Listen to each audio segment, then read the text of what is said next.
We're talking about these bike lanes right here on Old Georgetown Road, and they are being celebrated by bicyclists.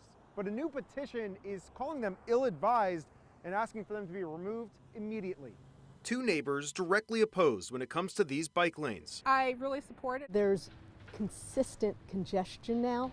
And they're supported by a pair of Change.org petitions. This one, calling for their removal, has garnered more than 4,000 signatures, while this petition in support has just over 170 so far.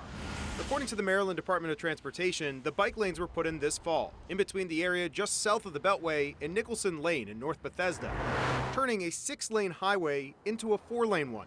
Big changes on a road that typically has about 40,000 vehicles per day. Obviously, people are not happy with it. Mary Cullen signed the anti-petition and says she's worried about the congestion this has caused. Everyone is using different traffic patterns because they can't afford to wait on Old Georgetown Road.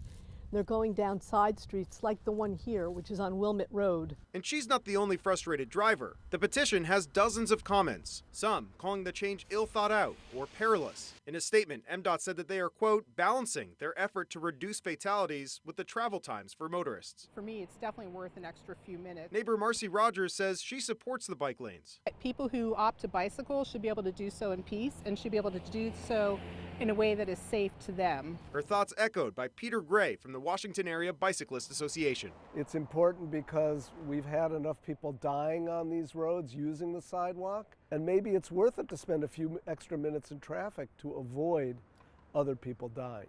Now, according to MDOT, this is not the first time they've added bike lanes to Old Georgetown Road. It was back in April 2020 when they actually added these same buffered bike lanes to the area just south of the Beltway. But at the time, that change was not greeted with the same level of debate as we're seeing today. Reporting here along Old Georgetown Road, I'm Evan Koslof, WUSA 9.